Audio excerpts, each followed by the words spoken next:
राधे राधे। कैसे हैं आप लोग? ईश्वर कृपा से आप सब अच्छे होंगे। ईश्वर सब पे कृपा बनाए रखे, सबका कल्याण करें। आज हम बताने जा रहे हैं सत्यनारायण व्रत की कथा, जो कि हर पूर्णमासी को सभी को सुनना और कहना चाहिए। और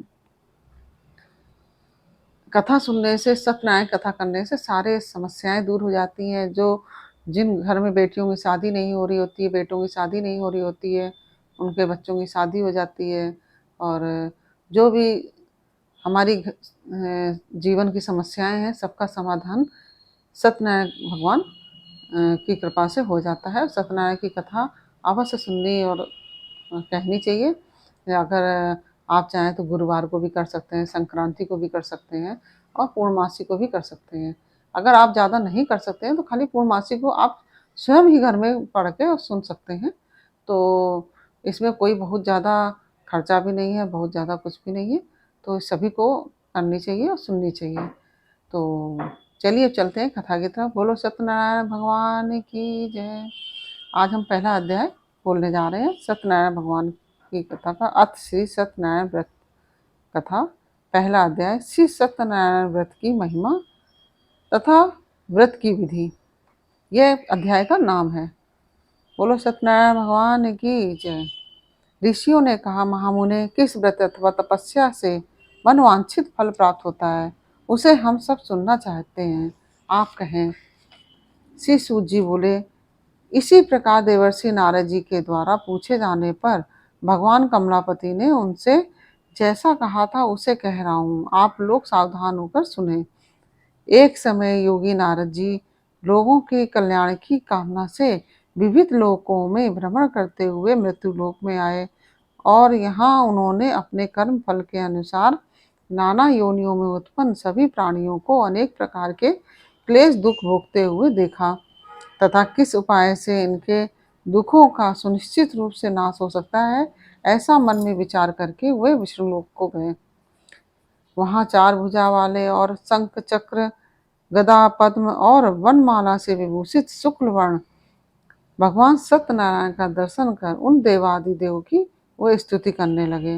नारद जी बोले, हे वाणी और मन से परे स्वरूप वाले, अनंत शक्ति संपन्न, आदि मध्य और अंत से रहित, निर्गुण और सकल कल्याणमय, गुण गणों से संपन्न, स्थावर जंगमात्मक, निखिल सृष्टि प्रपंच के कारणभूत तथा भक्तों की पीड़ा नष्ट करने वाले परमात्मन, आपको नमस्कार है। स्तुति सुनने के अनंतर भगवान श्री विष्णु ने नारद जी से कहा। श्री भगवान ने कहा, महाभाग, आप किस प्रयोजन से यहाँ आए हैं? आपके मन में क्या है? कहिए, वह सब कुछ मैं आपको बताऊंगा। नारद जी बोले, भगवान, मृत्यु लोक में अपने पाप कर्मों के द्वारा विभिन्न योनियों में उत्पन्न सभी लोग बहुत प्रकार के क्लेशों से दुखित हो रहे हैं। हे नाथ, किस लघु उपाय से उनके कष्टों का निवारण हो सकेगा? यदि आपकी मेरे ऊपर कृपा हो तो वह सब मैं सुनना चाहता हूँ, उसे बताएं। श्री भगवान ने कहा, हे वत्स, संसार के ऊपर अनुग्रह करने की इच्छा से आपने बहुत अच्छी यानी कि उत्तम बात पूछी है। जिस व्रत के करने से प्राणी मोह से मुक्त हो जाता है, उसे आपको बताता हूँ, सुने। हे वत्स, स्वर्ग और मृत्युलोक में दुर्लभ भगवान सत्यनारायण का एक महान पुण्यप्रद व्रत है। आपके स्नेह के कारण इस समय मैं उसे कह रहा हूँ। अच्छी प्रकार विधि विधान से भगवान सत्यनारायण का व्रत करके मनुष्य शीघ्र ही सुख प्राप्त कर परलोक में मोक्ष प्राप्त कर सकता है। भगवान की ऐसी वाणी सुनकर नारद मुनि ने कहा। नारद जी बोले, प्रभु, इस व्रत के करने से क्या फल है? इस व्रत का करने का फल क्या है? इसका विधान क्या है? और व्रत को किसने किया और कब इसे करना चाहिए, यह सब विस्तार पूर्वक बतलाइए। श्री भगवान ने कहा कि यह सत्यनारायण व्रत दुख शोक आदि का शमन करने वाला, धन दान आदि की वृद्धि कराने वाला और सौभाग्य और संताप देने वाला तथा सर्वत्र विजय प्रदान करने वाला है। जिस किसी भी दिन भक्ति और श्रद्धा से समन्वित होकर मनुष्य ब्राह्मणों और बंधु बांधवों के साथ धर्म में तत्पर होकर सायंकाल भगवान सत्यनारायण की पूजा करें। नैवेद्य के रूप में उत्तम कोटि के भोजनीय पदार्थों को सवाया मात्रा में भक्ति पूर्वक अर्पित करना चाहिए। केले का फल, घी, दूध, गेहूं का चूर्ण और गेहूं के चूर्ण के अभाव में साठी चावल का चूर्ण, शक्कर या गुड़, ये सब भक्ष्य सामग्रियां सवाया मात्रा में एकत्र कर निवेदित करनी चाहिए। बंधु बांधवों के साथ श्री सत्यनारायण भगवान की कथा सुनकर ब्राह्मणों को दक्षिणा देना चाहिए। तदंतर बंधु बांधवों के साथ ब्राह्मणों को भोजन कराना चाहिए। भक्ति पूर्वक प्रसाद ग्रहण करके नीत गीत और नृत्य आदि का आयोजन करना चाहिए। तदंतर भगवान श्री सत्यनारायण का स्मरण करते हुए अपने घर जाना चाहिए। ऐसा करने से मनुष्यों की अभिलाषा अवश्य ही पूर्ण होती है। विशेष रूप से कलयुग में पृथ्वी लोक में यह सबसे छोटा सा उपाय है। इस प्रकार श्री स्कंद पुराण के अंतर्गत रेवाखंड में श्री सत्यनारायण व्रत कथा का यह पहला अध्याय पूर्ण हुआ। इस प्रकार पूरा जब अध्याय हो जाए तो जो पुष्प आपने लिए हुए हैं हाथ में, वो भगवान शालिग्राम या सत्यनारायण भगवान जो हैं उनको ऊपर अर्पण कीजिए और शंख और घड़ियाल वगैरह आदि बजाइए और घंटी बजाइए इस प्रकार। और फिर इसके पश्चात दूसरा अध्याय प्रारंभ होगा। बोलो सत्यनारायण भगवान की जय। दूसरा अध्याय प्रारंभ। फिर आप पुष्प लेकर हाथ में फिर कथा सुनिए। दूसरा अध्याय, निर्धन ब्राह्मण तथा काष्ठ प्रेता की कथा। श्री सूत जी बोले, हे द्विजो, अब मैं पुनः पूर्व काल में जिसने इस सत्यनारायण व्रत को किया था उसे भली भांति विस्तार पूर्वक कहूंगा। रमणी काशी नामक नगर में कोई अत्यंत निर्धन ब्राह्मण रहता था। भूख और प्यास से व्याकुल होकर वह प्रतिदिन पृथ्वी पर भटकता रहता था। ब्राह्मण प्रिय भगवान ने उस दुखी ब्राह्मण को देखकर वृद्ध ब्राह्मण का रूप धारण करके उस द्विज से आदर पूर्वक पूछा, हे विप्र, प्रतिदिन अत्यंत दुखी होकर तुम किस लिए पृथ्वी पर भ्रमण करते रहते हो? हे द्विज श्रेष्ठ, यह आप बतलाओ, मैं सुनना चाहता हूँ। ब्राह्मण बोला, प्रभु, मैं अत्यंत दरिद्र ब्राह्मण हूँ और भिक्षा के लिए पृथ्वी पर घुमा करता हूँ। यदि मेरी इस दरिद्रता का दूर करने का कोई उपाय आप जानते हो तो कृपा पूर्वक बतलाइए। वृद्ध ब्राह्मण ने कहा, हे ब्राह्मण देव, सत्यनारायण भगवान विष्णु अभिष्ट फल को देने वाले हैं। हे विप्र, तुम उनका उत्तम व्रत एवं पूजन करो, जिसे करने से मनुष्य सभी दुखों से मुक्त हो जाता है। और व्रत के विधान को भी ब्राह्मण से यत्न पूर्वक कहकर वृद्ध ब्राह्मण रूपधारी भगवान सत्यनारायण वहीं अंतर ध्यान हो गए। वृद्ध ब्राह्मण ने जैसा कहा है उस व्रत को अच्छी प्रकार से वैसे ही करूंगा, यह सोचते हुए उस ब्राह्मण को रात में नींद नहीं आई। तदंतर प्रातःकाल उठकर सत्यनारायण का व्रत करूंगा ऐसा संकल्प करके वह ब्राह्मण भिक्षा के लिए चल पड़ा। उस दिन ही ब्राह्मण को भिक्षा में बहुत सा धन प्राप्त हुआ। उसी धन से उसने बंधु बांधवों के साथ भगवान सत्यनारायण का व्रत किया। इस व्रत के प्रभाव से वह श्रेष्ठ ब्राह्मण सभी दुखों से मुक्त होकर समस्त संपत्तियों से संपन्न हो गया। उस दिन से लेकर प्रत्येक महीने उसने यह व्रत किया। इस प्रकार भगवान सत्यनारायण के इस व्रत को करके वह श्रेष्ठ ब्राह्मण सभी पापों से मुक्त हो गया और उसने दुर्लभ मोक्ष पद को प्राप्त किया। हे विप्र, पृथ्वी पर जब भी कोई मनुष्य सत्यनारायण का व्रत करेगा उसी समय उसके समस्त दुख नष्ट हो जाएंगे। हे ब्राह्मणों, इस प्रकार भगवान नारायण ने महात्मा नारद जी से जो कुछ कहा मैंने वह सब आप लोगों से कह दिया। आगे अब और क्या कहूँ। ऋषियों ने कहा, हे मुने, इस पृथ्वी पर उस ब्राह्मण से सुने हुए इस व्रत को किसने किया, हम वह सब सुनना चाहते हैं। उस व्रत पर हमारी श्रद्धा हो रही है। श्री सूत जी बोले, मुनियों, पृथ्वी पर जिसने यह व्रत किया उसे आप लोग सुने। एक बार वह द्विज श्रेष्ठ अपनी धन संपत्ति के अनुसार बंधु बांधवों तथा पारिवारिक जनों के साथ व्रत करने के लिए उद्यत हुआ। इसी बीच एक लकड़हारा वहां आया और लकड़ी बाहर रखकर उस ब्राह्मण के घर गया। प्यास से व्याकुल वह उस ब्राह्मण को व्रत करता हुआ देखकर प्रणाम करके उससे बोला, प्रभु आप यह क्या कर रहे हैं? इसके करने से किस फल की प्राप्ति होती है? विस्तार पूर्वक मुझसे कहिए। विप्र ने कहा, यह सत्यनारायण का व्रत है जो सभी मनोरथों को प्रदान करने वाला है। उसी के प्रभाव से मुझे यह सब महान धन धान आदि प्राप्त हुआ है। जल पीकर तथा प्रसाद ग्रहण करके वह नगर चला गया। सत्यनारायण देव के लिए मन से ऐसा सोचने लगा कि आज लकड़ी बेचने से जो धन प्राप्त होगा उसी धन से भगवान सत्यनारायण का श्रेष्ठ व्रत करूंगा। इस प्रकार मन में चिंतन करता हुआ लकड़ी को मस्तक पर रखकर उस सुंदर नगर में गया जहाँ धन संपन्न लोग रहते थे। उस दिन उसने लकड़ी से दुगना मूल प्राप्त किया। तदंतर प्रसन्न हृदय होकर वह पके हुए केले का फल, शर्करा, दूध, घी और गेहूं का चूर्ण सफाया मात्रा में लेकर अपने घर गया। तत्पश्चात उसने अपने बांधुओं को बुलाकर विधि विधान से भगवान श्री सत्यनारायण का व्रत किया। उस व्रत के प्रभाव से वह धन पुत्र से संपन्न हो गया और इस लोक में अनेक सुखों को भोगकर अंत में श्री सत्यपुर वैकुंठ लोक को चला गया।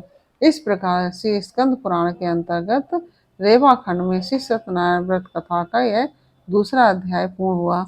बोलो सत्यनारायण भगवान की जय। तीसरा अध्याय प्रारंभ हुआ। बोलो सत्यनारायण भगवान की जय। राजा उल्पामुख, साधु वणिक एवं लीलावती कलावती की कथा। श्री सूत जी बोले, श्रेष्ठ मुनियों, अब मैं पुनः आगे की कथा कहूंगा, आप लोग सुने। प्राचीन काल में उल्पामुख नाम का एक राजा था। वह जितेंद्रिय, सत्यवादी तथा अत्यंत बुद्धिमान था। वह बुद्धिमान राजा प्रतिदिन देवालय जाता और ब्राह्मणों को धन देकर संतुष्ट करता था। कमल के समान मुख वाली उसकी धर्म पत्नी शील, विनय एवं सौंदर्य आदि गुणों से संपन्न तथा पति परायण थी।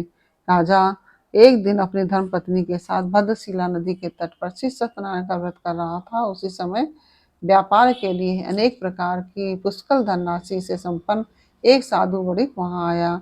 भद्रशिला नदी के तट पर नाव को स्थापित करके राजा के समीप गया और राजा को उस व्रत में दीक्षित देखकर विनय पूर्वक पूछने लगा। साधु ने कहा, राजन, आप भक्ति युक्त चित्त से यह क्या कर रहे हैं? कृपया वह सब बतलाइए। इस समय मैं सुनना चाहता हूँ।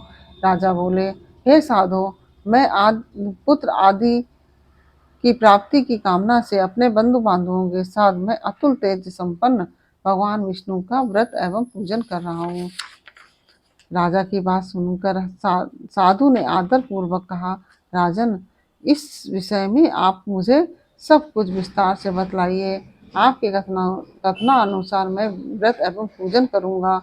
मुझे भी संतति नहीं है, मतलब संतान नहीं है। इससे अवश्य ही संतति की प्राप्ति होगी। इस ऐसा विचार करके व्यापार से निवृत्त हो आनंद पूर्वक अपने घर आया और उसने अपनी भार्या से संतति प्रदान करने वाले इस सत्य व्रत को विस्तार पूर्वक बताया तथा जब मुझे संतति की प्राप्ति होगी तब मैं इस व्रत को करूंगा। इस प्रकार उस साधु ने अपनी भार्या लीलावती से कहा। एक दिन उसकी लीलावती नाम की सती साध्वी भार्या पति के साथ आनंद चित्त से ऋतुकालीन धर्माचरण में प्रवृत्त हुई और भगवान श्री सत्यनारायण की कृपा से उसकी भार्या गर्भवती हुई। 10वें महीने में उसे कन्या रत्न की उत्पत्ति हुई।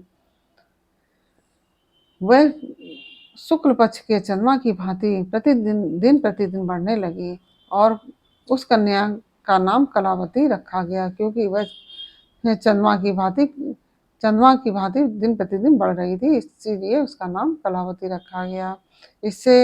इसके बाद एक दिन लीलावती ने अपने स्वामी से मधुर वाणी में कहा, आप पूर्व में संकल्पित श्री सत्यनारायण के व्रत को क्यों नहीं कर रहे हैं? साधु बोला, प्रिय, इसके विवाह के समय करूंगा। इस प्रकार अपनी पत्नी को भली भांति आश्वस्त कर वह व्यापार के लिए नगर की ओर चला गया। इधर कन्या कलावती पिता के घर में बढ़ने लगी। तदंतर धर्मज्ञ साधु ने नगर में सखियों के साथ क्रीड़ा करती हुई अपनी कन्या को विवाह योग देख आपस में मंत्रणा करके विवाह के कन्या के विवाह के लिए श्रेष्ठ वर का अन्वेषण करो, ऐसा दूत से कहकर शीघ्र ही उसे भेज दिया।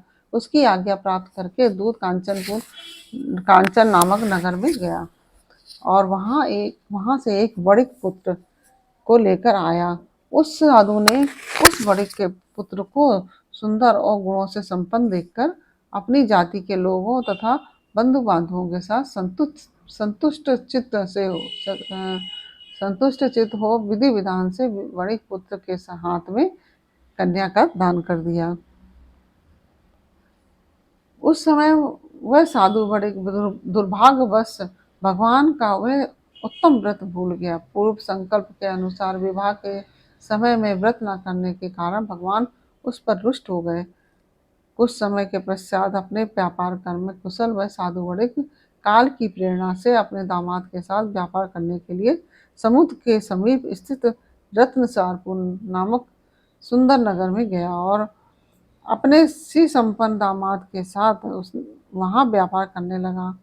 तदंतर वे दोनों राजा चंद्रकेतु के रमणीक उस नगर में गए। उसी समय भगवान श्री सत्यनारायण ने उसे भ्रष्ट प्रतिज्ञ देखकर उसे इसे दारुण कठिन और महान दुख प्राप्त होगा यह साप दे दिया। एक दिन एक चोर राजा चंद्रकेतु के धन को चुरा कर वहां आया और जहां दोनों बड़े स्थित थे वह अपने पीछे दौड़ते हुए दूतों को देखकर भयभीत चित्त से धन वहीं छोड़कर शीघ्र ही छिप गए। इसके बाद राजा के दूत वहां आ गए और जहां वह साधु वणिक था वहां राजा के धन को देखकर वे दूत उन दोनों वणिक पुत्रों को बांध कर ले आए और हर्षपूर्वक दौड़ते हुए राजा से बोले, प्रभु हम 2 चोर पकड़ कर लाए हैं, इन्हें देखकर आप आज्ञा दें। राजा की आज्ञा से दोनों को ही शीघ्र ही दृढ़तापूर्वक बांधकर बिना विचार किए महान कारागार में डाल दिए गए। भगवान सत्यदेव की माया से किसी ने भी उन दोनों की बात नहीं सुनी और राजा चंद्रकेतु ने उन दोनों का धन जो था वह भी ले लिया। उन भगवान के शाप से बड़िक के घर में उसकी भार्या भी अत्यंत दुखी हो गई और उनके घर का सारा जो धन था वह चोरों ने चुरा लिया। वह लीलावती शारीरिक और मानसिक पीड़ाओं से युक्त भूख और प्यास से दुखित हो अन्न की चिंता में दर दर भटकने लगी। कलावती कन्या भी भोजन के लिए इधर उधर प्रतिदिन घूमने लगी। एक दिन क्षुधा से पीड़ित हो वह कलावती एक ब्राह्मण के घर गई। वहां जाकर उसने शिव सत्यनारायण के व्रत पूजन को देखा। वहां बैठकर उसने कथा सुनी और वरदान मांगा। तदंतर प्रसाद ग्रहण करके वह कुछ रात होने पर घर गई। माता लीलावती ने कलावती कन्या से प्रेम पूर्वक पूछा, पुत्री तू रात में कहाँ रुक गई थी? तुम्हारे मन में क्या है बेटा? वह कलावती कन्या ने तुरंत माता से कहा, माँ मैंने एक ब्राह्मण के घर में मनोरथ प्रदान करने वाला व्रत देखा है। कन्या की उस बात को सुनकर वह बड़ी भार्या व्रत करने के लिए उद्यत हुई और प्रसन्न मन से उस साध्वी ने बंधु बांधवों के साथ भगवान श्री सत्यनारायण का व्रत किया और इस प्रकार प्रार्थना की, भगवान आप हमारे पति और जमाता के अपराध को क्षमा करें। वे दोनों अपने घर शीघ्र ही आए।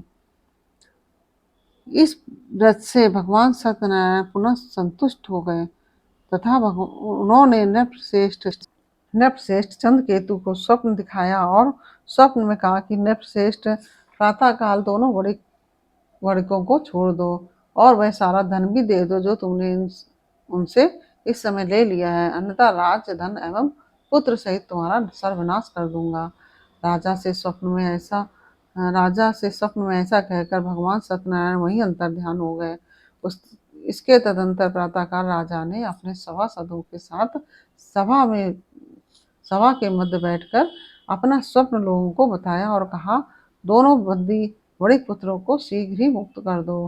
राजा की ऐसी बात सुनकर वे राजपुरुष दोनों महाजनों को बंधन मुक्त करके राजा के सामने लाकर विनय पूर्वक बोले, महाराज बेड़ी बंधन से मुक्त करके दोनों वणिक पुत्र लाए गए हैं। इसके बाद दोनों महाजन वणिक पुत्र नृपश्रेष्ठ चंद्रकेतु को प्रणाम करके अपने पूर्व वृतांत का स्मरण करते हुए भाव भय विह्वल हो गए और कुछ बोल ना सके। राजा ने वणिक पुत्रों को देखकर आदर पूर्वक कहा, आप लोगों को प्रारब्धवश यह महान दुख प्राप्त हुआ है। इस समय अब कोई भय नहीं है। ऐसा कहकर उनकी बेड़ी खुलवाकर क्षौर कर्म आदि करवाया। राजा ने वस्त्र अलंकार देकर उन दोनों बड़े पुत्रों को संतुष्ट किया तथा सामने बुलाकर वाणी द्वारा अत्यधिक आनंदित किया। पहले जो धन लिया था उसे दूना करके दिया। तदंतर राजा ने पुनः उनसे कहा, प्रभु साधो, आप अपने घर को जाएं। राजा को प्रणाम करके आपकी कृपा से हम जा रहे हैं, ऐसा कहकर उन दोनों महावैश्यों ने अपने घर की ओर प्रस्थान किया। इस प्रकार श्री स्कंद पुराण के अंतर्गत रेवाखंड में श्री सत्यनारायण व्रत कथा का यह तीसरा अध्याय पूर्ण हुआ। बोलो सत्यनारायण भगवान की जय। चौथा अध्याय असत्य भाषण तथा भगवान के प्रसाद की अवहेलना का परिणाम।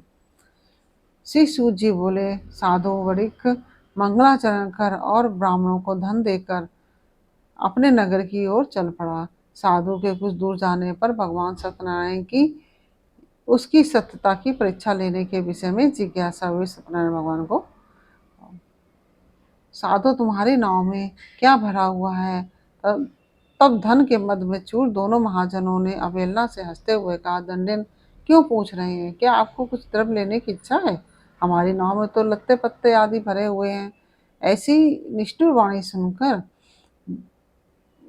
तुम्हारी बात सच हो जाए, ऐसा कहकर दंडी सन्यासी का रूप धारण किए हुए भगवान कुछ दूर जाकर समुद्र के समीप बैठ गए। दंडी के चले जाने पर नित्य क्रिया करने के पश्चात उतराई हुई जल में ऊपर उठी हुई नौका को देखकर साधु वणिक अत्यंत आश्चर्य में पड़ गया और नाव में लता और पत्ते आदि देखकर मूर्छित होकर पृथ्वी पर गिर पड़ा।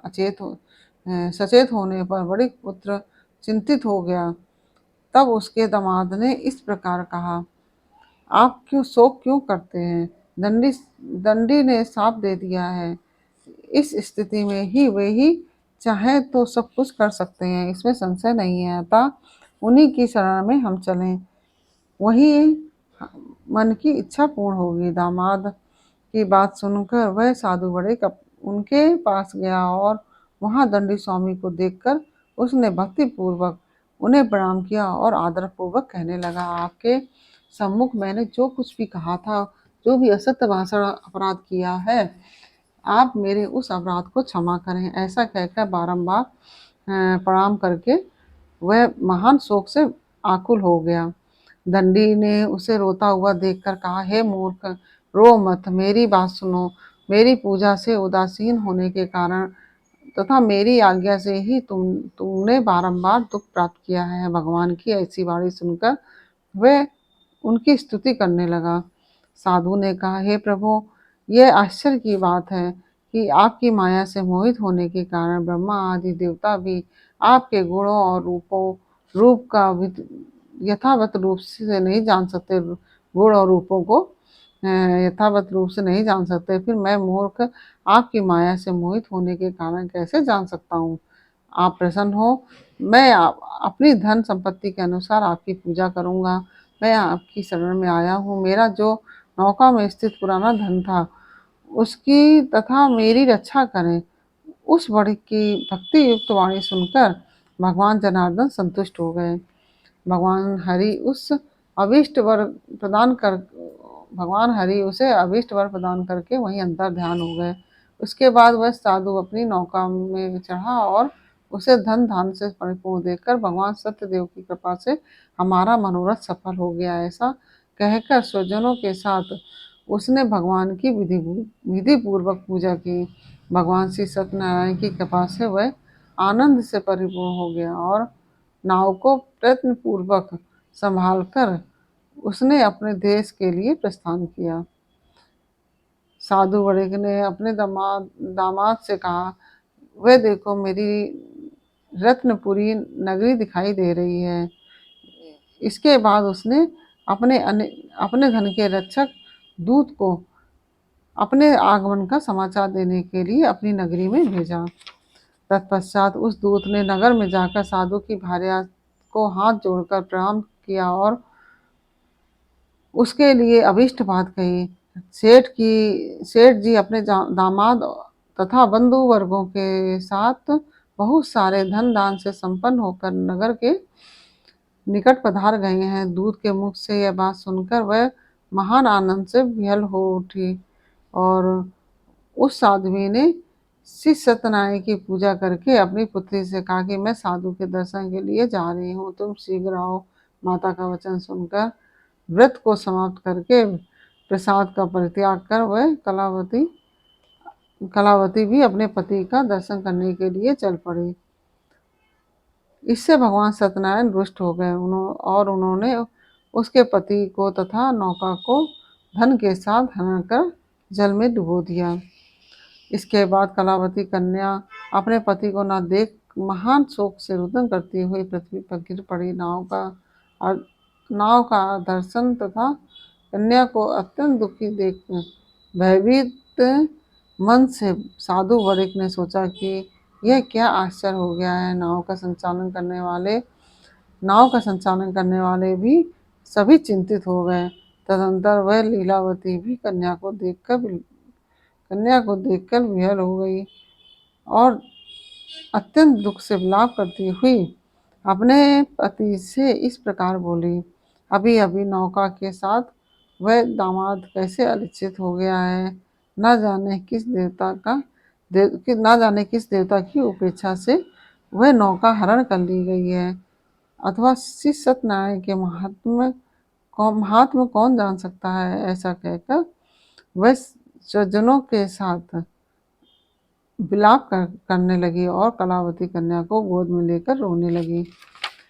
कलावती कन्या भी अपने पति के नष्ट हो जाने पर दुखी हो गई और पति की पादुका लेकर उनका अनुगमन करने के लिए उसने मन में निश्चय किया। कन्या के इस प्रकार के आचरण को देखकर भार्या सहित वह धर्मक साधु बड़े अत्यंत शोक संतप्त हो गया।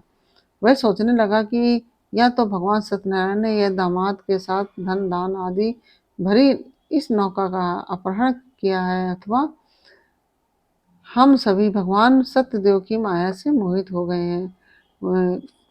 अपनी धन शक्ति के अनुसार मैं भगवान श्री सत्यनारायण का पूजन करूंगा। सभी को बुलाकर इस प्रकार कहकर उसने अपने मन की इच्छा प्रकट की और बारंबार भगवान सत्यदेव को दंडवत प्रणाम किया। इससे दीनों के परिपालक भगवान सत्यदेव प्रसन्न हो गए। भक्त वत्सल भगवान ने कृपा पूर्वक कहा, तुम्हारी कन्या प्रसाद को छोड़कर अपने पति को देखने चली आई है। निश्चय ही इसी कारण उसका पति अदृश्य हो गया है। यदि घर जाकर प्रसाद ग्रहण करके वह पुनः आए तो हे साधो, तुम्हारी पुत्री पति को प्राप्त करेगी, इसमें संशय नहीं है। कन्या कलावती भी आकाश मंडल से ऐसी वाणी सुनकर शीघ्र ही घर गई और उसने प्रसाद ग्रहण किया। पुनः आकर स्वजनों तथा अपने पति को देखा। तब कलावती कन्या ने अपने पिता से कहा, अब तो घर चले, विलम्ब क्यों कर रहे हैं। कन्या की वह बात सुनकर बड़े पुत्र संतुष्ट हो गया और विधि विधान से भगवान श्री सत्यनारायण का पूजन करके धन तथा बंधु बांधवों के साथ अपने नगर गया। तदंतर पूर्णिमा और संक्रांति पर्वों पर भगवान सत्यनारायण का पूजन करते हुए इस लोक में सुख भोग कर अंत में श्री सत्यपुर लोक वैकुंठ लोक में चला गया। इस प्रकार श्री स्कंद पुराण के अंतर्गत रेवा खंड में श्री सत्यनारायण व्रत कथा का यह चौथा अध्याय पूरा हुआ। बोलो सत्यनारायण भगवान की जय। 5वां अध्याय, राजा तुंगध्वज और गोपगणों की कथा। श्री सूत जी बोले, श्रेष्ठ मुनियों, अब मैं इसके बाद दूसरी कथा कहूँगा, आप लोग सुने। अपनी प्रजा का पालन करने में तत्पर तुंगध्वज नामक एक राजा था। उसने सत्यदेव के प्रसाद का परित्याग करके दुख प्राप्त किया। एक बार वह वन में जाकर और वहाँ बहुत से पशुओं को मारकर वट वृक्ष के नीचे आया। वहाँ उसने देखा कि गोपगण बंधु बांधवों के साथ संतुष्ट होकर विधि पूर्वक भक्ति पूर्वक भगवान सत्यदेव की पूजा कर रहे हैं। राजा यह देखकर भी अहंकारवश ना तो वहाँ गया और ना उसने भगवान सत्यनारायण को प्रणाम ही किया। इसके बाद पूजन के अनंतर सभी गोपगण भगवान का प्रसाद राजा के समीप रखकर वहाँ से लौट आए और इच्छानुसार उन सभी ने भगवान का प्रसाद ग्रहण किया। इधर राजा को प्रसाद का परित्याग करने का बहुत दुख हुआ। उसका संपूर्ण धन धान एवं सभी 100 पुत्र नष्ट हो गए। राजा ने मन में निश्चय किया कि अवश्य ही भगवान सत्यनारायण ने हमारा नाश कर दिया है, इसलिए मुझे वहीं जाना चाहिए जहाँ सत्यनारायण का पूजन हो रहा था, जहाँ भगवान सत्यनारायण का पूजन हो रहा था। ऐसा मन में विचार करके वह राजा गोपगणों के समीप गया और उसने गोपगणों के साथ भक्ति श्रद्धा से युक्त होकर विधि पूर्वक भगवान सत्यदेव की पूजा की। भगवान सत्यदेव की कृपा से वह पुनः धन और पुत्रों से संपन्न हो गया तथा इस लोक में सभी सुखों को भोग कर अंत में श्री सत्य पुरुष वैकुंठ लोक को प्राप्त हुआ।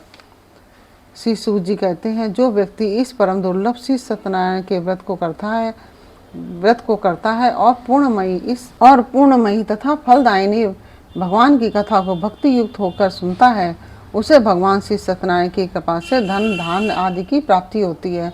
दरिद्र धनवान हो जाता है, बंधन में पड़ा हुआ बंधन से मुक्त हो जाता है, डरा हुआ व्यक्ति भय से मुक्त हो जाता है। यह सत्य बात है, इसमें संशय नहीं है।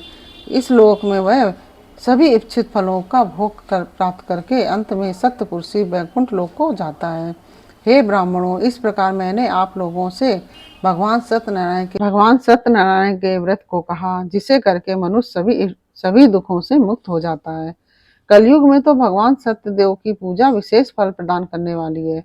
भगवान विष्णु को ही कुछ लोग काल, कुछ लोग ईश, कोई सत्यदेव तथा दूसरे लोग सत्यनारायण नाम से कहेंगे।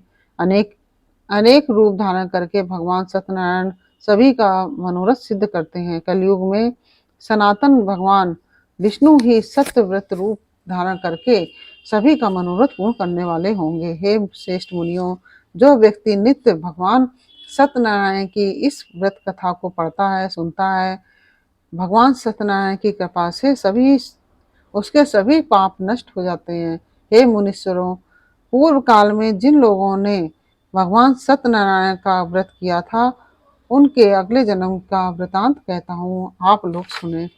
महान प्रज्ञा संपन्न सतानंद नाम के ब्राह्मण सत्यनारायण का व्रत करने के प्रभाव से दूसरे जन्म में सुदामा नामक ब्राह्मण हुए और उस जन्म में भगवान श्री कृष्ण का ध्यान करके मोक्ष प्राप्त किया।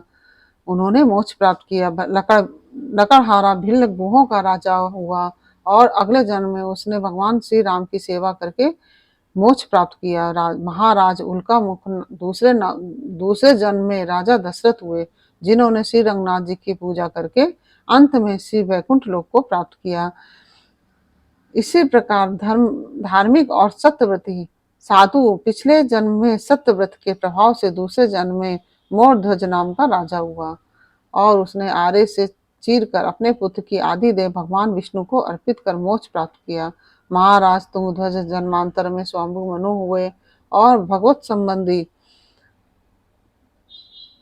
संबंधी संपूर्ण कार्यों का अनुष्ठान करके वैकुंठ लोक को प्राप्त हुए। जो गोपगण थे वे सब जन्मांतर में ब्रजमंडल में निवास करने वाले गोप हुए और सभी राक्षसों का संहार करके उन्होंने भी भगवान का शाश्वत धाम गौलोक प्राप्त किया। इस प्रकार से स्कंद पुराण के अंतर्गत रेवाखंड में श्री सत्यनारायण व्रत कथा का यह 5वां अध्याय पूरा हुआ। और इस प्रकार ये हमने सत्यनारायण की कथा आपको बताई। और ये कथा आपको कैसी लगी, यह हमें कमेंट बॉक्स में अवश्य लिखिए। अगर आपको अच्छी लगी हो तो जय श्री सत्यनारायण भगवान या नारायण कुछ भी आप लिख दीजिए। कमेंट बॉक्स में कमेंट अवश्य कीजिए अगर आपको अच्छी लगी होगी। अगर आपने कमेंट किया तो हम समझ जाएंगे कि आपको कथा अच्छी लगी। अगर अच्छी लगी है तो कमेंट भी कीजिए और वीडियो को लाइक शेयर भी कीजिए। और यदि आपने हमारे चैनल पर सब्सक्राइब नहीं किया है तो चैनल को सब्सक्राइब कर दीजिए और बेल आइकन बटन अवश्य दबा दीजिए, जिससे कि हमारे आने वाले वीडियो से जो आपको सब प्राप्त हो सकें। इस प्रकार यह सत्यनारायण की कथा आपको हमने बताई और प्लीज़ कमेंट ज़रूर करिए। फिर मिलते हैं आपसे अगले वीडियो में एक नई जानकारी, एक नई कहानी के साथ। तब तक के लिए राधे राधे। बोलो सत्यनारायण भगवान की जय।